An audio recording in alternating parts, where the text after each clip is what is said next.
Alright, today's topic is to compare and contrast two of the biggest upcoming titles in early 2019, and that is Division 2 and BioWare's Anthem.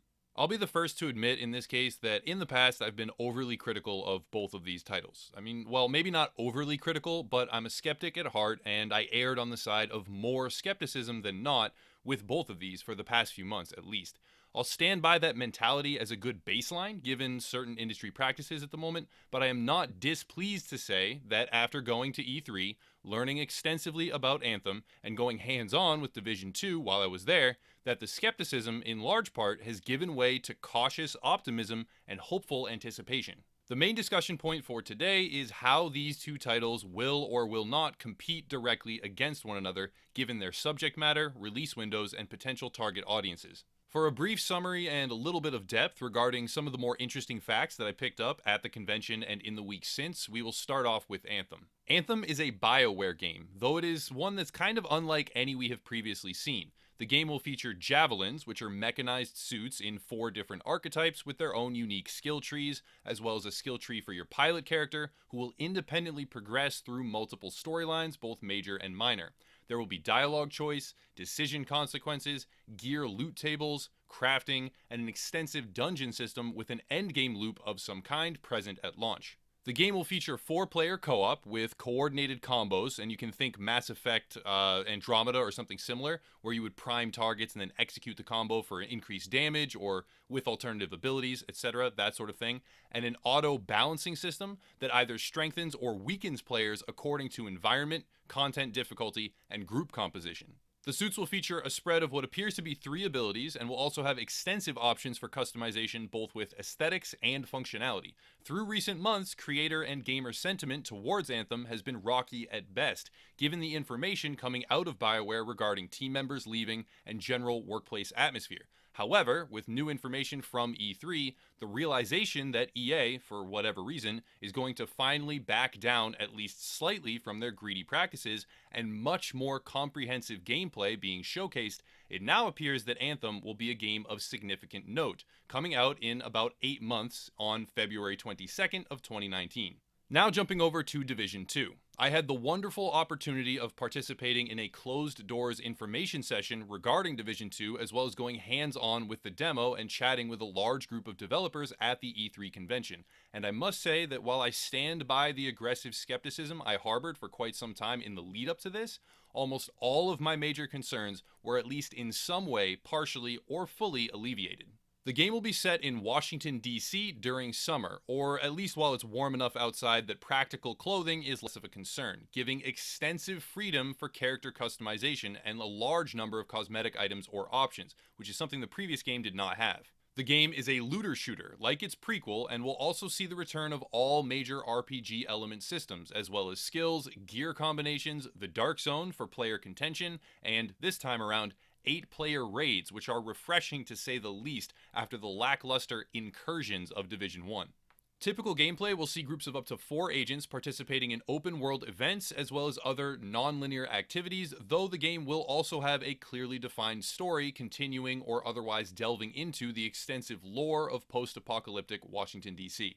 The original Division game, despite many problems in the short term which resulted in an eviscerated player base for most of year 1, eventually built back up to a point of great value, activity diversity, and solid player numbers. Despite some of the immediate drawbacks at launch, however, a large chunk of players truly sank their teeth into the game, I myself being one of them, racking up thousands of hours sometimes across multiple different platforms.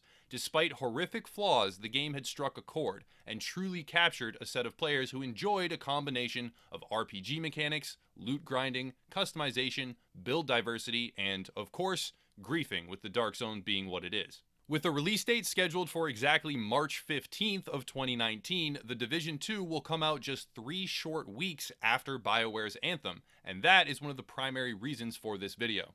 While it is a definite possibility that both Anthem and Division 2 will end up coexisting and ultimately each successful to their own audience, another option is direct competition. Though the games differ drastically in scenario, world setting, and certain functionalities, like Division 2 being a cover-based shooter, and Anthem being mech suits capable of both underwater and high-altitude flight. A great deal of their mechanics are intensely similar, and from extensive observation of my own communities, it has become very obvious that there is a lot of cross-interest with current Division fans towards Anthem as a new title. Both Anthem and Division 2 are third-person RPGs featuring non-linear open worlds. Both have crafting, a clear emphasis on player customization, loadout customization, and aesthetic choices, a focus on loot, grinding, and other repeatable activities to acquire drop chance items, which will enhance player experience, and cooperative gameplay with groups of up to 4. Where Division has the edge is 8-man raids, a likely stronger endgame loop, player versus player, which is one of the most powerful sources of endgame content for a certain demographic of gamer, and an established existing fanbase of very dedicated players to draw from, not to mention the game's already unveiled free update cycle for post-release engagement, though Anthem also has a clear plan for future content as well. Where Anthem has the edge is power fantasy, environment freedom, what appears to be more extensive player cosmetic customization, and more RPG elements such as branching story, dialogue choice, and meaningful player-driven consequences and outcomes. I honestly get very strong Rift vibes from Anthem right now for anyone that's ever played that game or knows about it, with a little less of the MMORPG tones. That is by no means an insult. Rift tackled open world events in a really great way, but it never truly gained traction the way I thought it deserved. With both games launching so close to one another and Anthem leading that charge, it is entirely possible that Division 2 could suffer directly as a result. Though Division 2 was named Game of the Show at E3 and had a very strong presence, when a game comes out that offers a true start-to-finish experience, complete with rotating activities, meaningful grind, cooperative play, challenging endgame content loops, and all the bells and whistles that tag along with that, it can capture player interest for far longer than 3 weeks. And if it truly hits the nail on the head, it may also serve to pull in gamers post-launch, as interested players convince their friends to tune in, squad up, and round out their parties.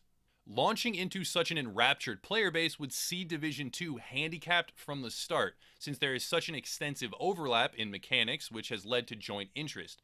Of course, there will always be players who buy and play both titles, but a significant chunk of gamers move from game to game and play it through to semi or full completion, meaning that they would buy Anthem and ignore Division 2 for some time right after its release. Likewise, if Anthem launches in a lackluster fashion with glitches, bugs, unfinished endgame content, and other drawbacks, it could be dealt a death blow as Division 2 launches soon after and pulls a massive chunk of their audience away.